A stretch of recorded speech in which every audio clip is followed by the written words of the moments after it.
Sanibonani bafethu, my name is Tyra Kid, aka Shukela Guy, umfana wasenkwali, dokotela we-country. Yes, welcome to my vlog. This is my first vlog ever kule channel, and I'm hoping you guys are gonna enjoy it, and more vlogs are coming. Yes, so today I'm gonna be talking about Strong EP, the new project that have recently dropped.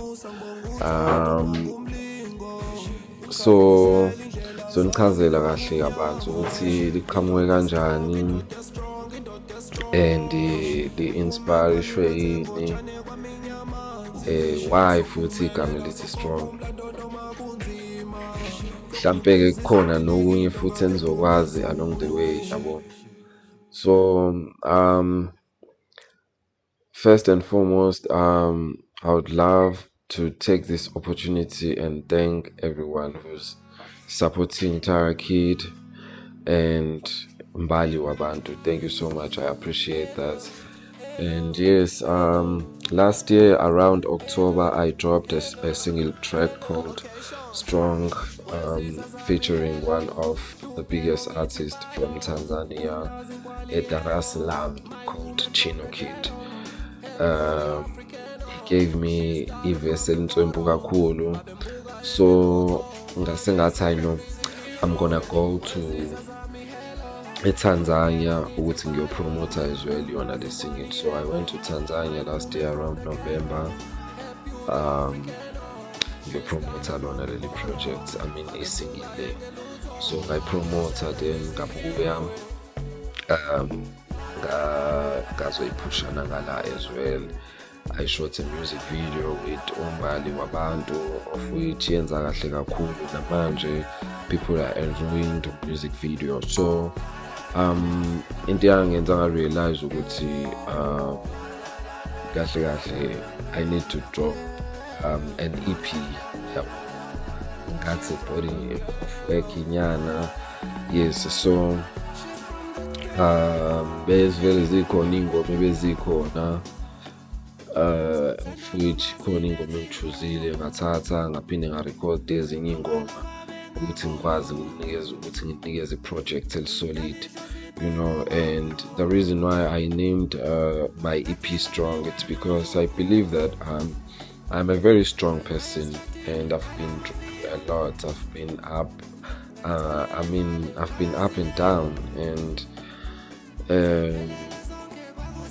uNkulunkulu ubile nami and ngi-strong, you know, konke engidlule kona. So i-project li-inspirishwe kahle asikizi izinto ezenzakalayo empilweni yami, and yeah, nanokuthi nje ngumuntu okwaziyo futhi ukubekezela konke okwenzakalayo, ngazifundisa ukuthi ngiyabekezela. So let's get into it. Track number 1. Okay, so before we get into track number 1, the project contains 7 tracks, of which nginama feature 3. Yes, so track number 1, it's more of like an interlude, yabo. Ngathi awuthi ngiyenza ukuthi kube ngazuthi interlude, and ngafaka uMroza, uSiqemeza, as well as uMampintsha.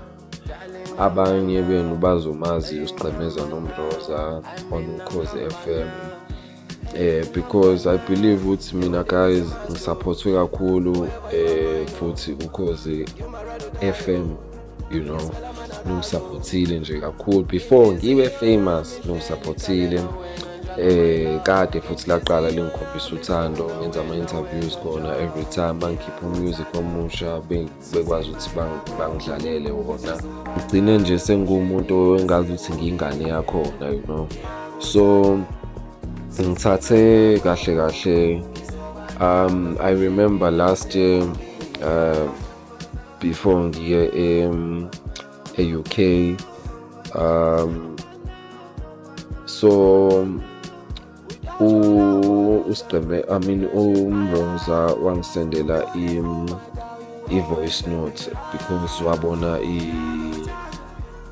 i-lineup, which I'm gonna be in the UK and I'm gonna be touring khona yabo. So she was very excited wangisendela i-voice note yabo, and I'm sure naye ukuthi bengalindele ukuthi mhlawumbe ngayithatha leya voice note ngiyifake engomeni yami yabo, because nami to be honest ukuthi ngithole amazwi anje yabantu njenganaye ongi-inspire-ishayo kakhulu kwangithokozisa kakhulu, kuyangijabulisa futhi namanje. So I was like, no, let me just insert this VN in the beginning of i-project yami izosounda kahle vele, so noSiqemeza naye ngokunjalo.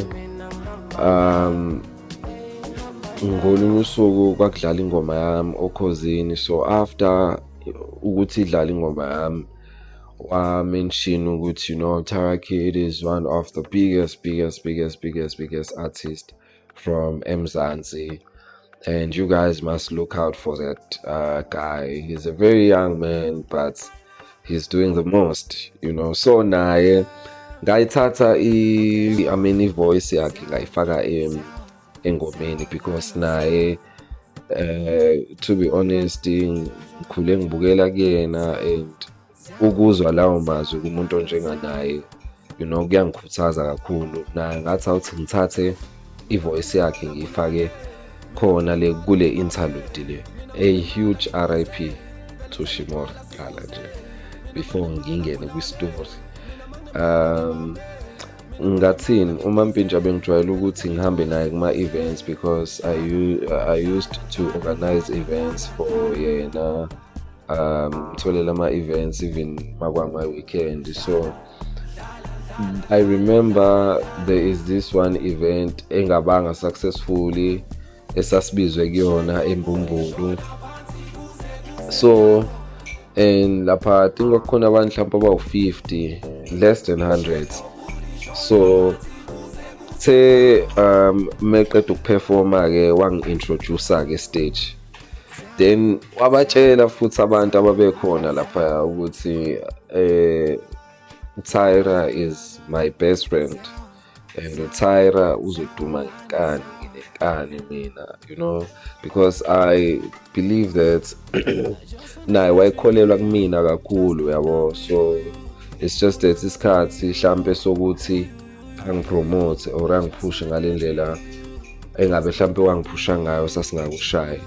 So yeah, ngathatha-ke naye i-voice yakhe esho lawo mazwi ngawafaka kuyona i-interlude le. So i-interlude ifeaturishe uMroza, uSiqemeza and Mampintsha, and yeah nje like I'm just introducing myself laphayana, ngisho ukuthi ngubani and ngifisani yabo, and ngizoyilalela kahle nizwe. If ungakoyilaleli, I hope vele you understand ukuthi ngikhuluma ngani. Let's talk about track number 2. Track number 2, iGhetto. So kwi-ghetto kahle I'm talking about a woman, lokhule engenalutho. Umuntu okhulele eGhetto uzo-understand ukuthi ngikhuluma ngani, uthi like ukhule ungenalutho and abantu bengakholelwa kuwena, uzama uhluleka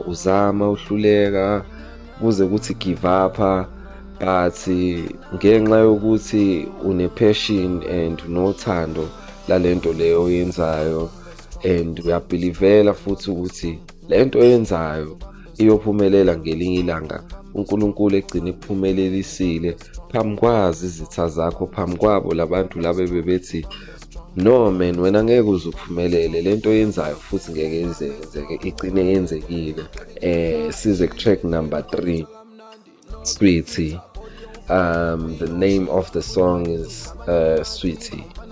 So Sweetie, ngathini, ingoma whereby ngathini ngijabulile kuyona, ngithole umuntu engimthandayo, ngiyasho ukuthi ngiyamthanda, ngizomenzela yonke into, ngisho kungathiwa kubi kuhle, ngizohlala naye, and uNkulunkulu nje emuhle njalo, mina naye ifindo silibophile. And track number 4 ithi Dlala. So kuyidlala ngathe mangilalela le beat leli engalisendelwa uGHS, ngacabanga like ngiseklabhini, you know, like ngacabanga indlela futhi abantu besifazane abadansa ngayo uma beseklabhini, you know. So that is why engqondweni yami the time ngilalela i-beat, I was like Dlala, you know. That means like just do whatever you like, and enza ngendlela othanda ngayo, and if you want to, you can shake your booty ushone phansi until the sun comes up, you know. So yeah, it's more of like a club banger, ngingasho kanjalo. Then mase sizoba no track. Okay, before ngidlule, ngingasho ukuthi at the very same time it's inspired by my woman, because uyakuthanda ukudansa, and the way adansa ngayo, ngathe on this project we must have at least a song nje azodansa kuyona and ashake ibooty yakhe ashone phansi. Ngelinye ilanga kuyosemnyango sobe sihleli naye eklabhini. Umuntu vele ungathanda ukuphuma, but ngiyomthatha siphume sidlale le ngoma kusemnyango. Track number 5, Strong. Ithi ngibambe strong ungangidedeli, ngibambe strong noma ngathiwa kunzima kangakanani, hold me strong, you know. Kukuhle kukubi, hold me strong, you know. Abanye abantu ke bayahluleka ukubekezela, or bayahluleka ukuthi bakubambe strong ey'khathini ey'nzima, abakwazi ukuthi bakubambe strong if izinto zihamba kahle kuphela, you know. So mina I've learned ukuthi nje ngibe strong at the very same time, ngikwazi futhi ukuthi umuntu ami ngimbambe strong, kukuhle kukubi, kuba uyena umuntu oyehlulekelayo empilweni yami, to be honest. Yes. Track number 6, Unavailable. Iyayisho yona nje ingoma ukuthi I'm just unavailable, you know. I'm not a type of a person that you just pick up your phone and call. I'm pulling a leg, yeah, but angena umuntu nje o-available, ozi-availayo everywhere. Yes, ngiyashow up, but angizi-avail indawo, and angikho available at the same time. Iyasho nengoma ukuthi I'm taken, yabo. So isho izinto eziningi nje, nawe ungayitranslate ngendlela oyitranslate ngayo uma uyilalela, but mina ngokwami bengisho nje ukuthi ngumuntu ongajwayeli ukuthi abe available, and angikho available at the very same time because I'm in a relationship. Track number 7, Siyabonga Baba, featuring one of the best content creators or influencers from South Africa, the multi-talented Mbali Wabantu Zama Dosha, the manager of the world, usis odla imali yakhe engayilongo. You know the story. So I was like, nah man, I cannot finish this project without yena. So ekuseni ngiqedelela ukumix i-project, ayingeke ngiyalilalela le beat, ngiyasho ngithi no man, le beat leli ngaba right mina seliculelwe isithando sami. So I wrote for her, ngamtshela ukuthi like nayi into engifisa ukuthi ayicule Nkosi yami, and I feel like iya-resonate nempilo yakhe as well, because you guys can attest as well. Go and check out the song, ubuye uze la kwi-comment section ngitshela ukuthi ayihambisani le ngoma le esayibhala naye nathi, because I believe that if you are a creative or a musician, you must sing about into eyi-reality. You mustn't lie, no cap, yabo, so that tomorrow uyakwazi nawe ukuthi ube inspired, yabo. So track number 7, ithi Siyabonga Baba, Our Father, featuring Manager of the World. One of my favorite tracks from the project. Please guys, make sure ukuthi niyalalela lonke i-project, nil-enjoy nje kahle. And le ngoma yokugcina ithi Siyabonga Baba because as I've said it on from the beginning ukuthi mina ngumuntu othanda ukuba grateful, and I'm always grateful. Ngakho konke okuhlezi kungenzakaleli empilweni yami, grateful, because I believe ukuthi you only live once, and if ungazifundisa ukubonga okuncane noma lokho onakho, that means masuthola something huge, you will never ever ufunde ukuthi ube grateful. So I'm always grateful, and after nje ingozi esaba kuyona as well, uNkulunkulu wasisindisa, wasiphephisa, saginqika nemoto, sarola more than 4 times, but saphuma si-safe. It shows ukuthi uNkulunkulu uyasithanda and usafuna nje ukuthi siphile, kuningi asasibekele kona. So we are grateful. I hope you guys are gonna enjoy the project, and please support me, keep on supporting me. I'm an independent artist, guys. Don't expect like sometimes I mean aggressive promotion from me.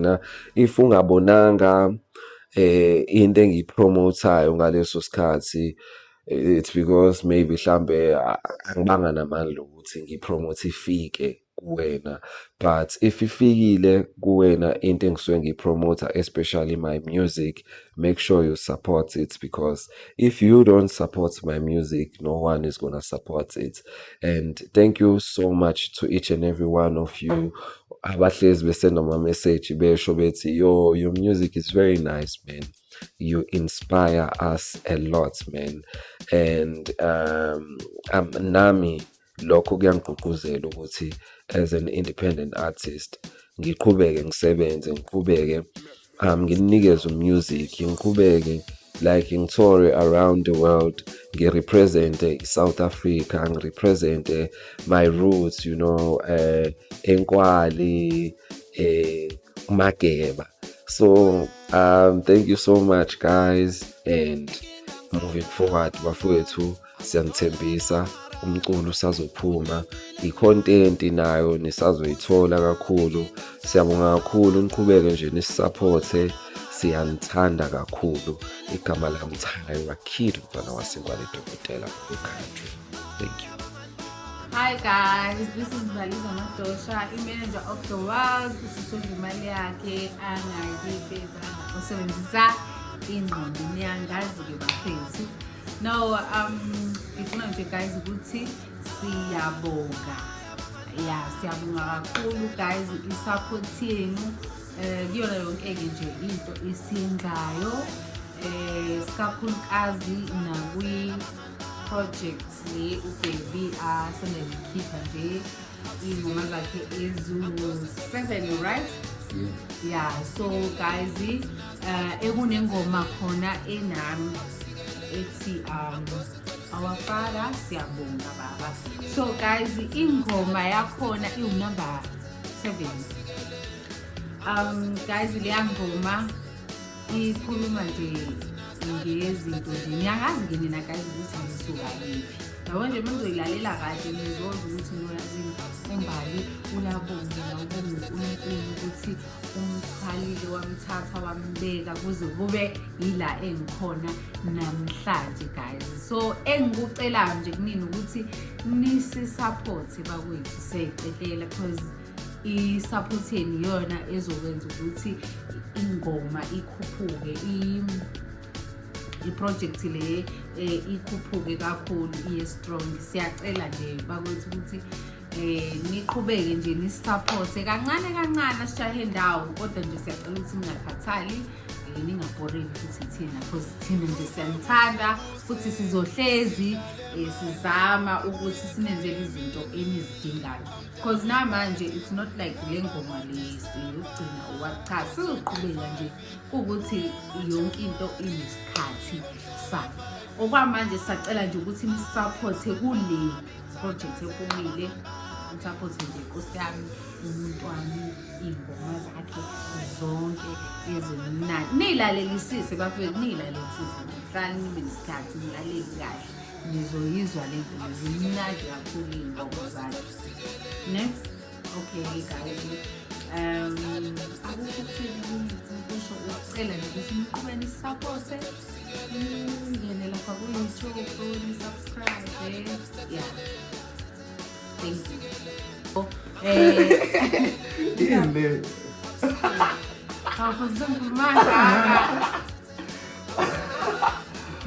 Uyapheka no bazo understand it. Uyapheka. Yeah.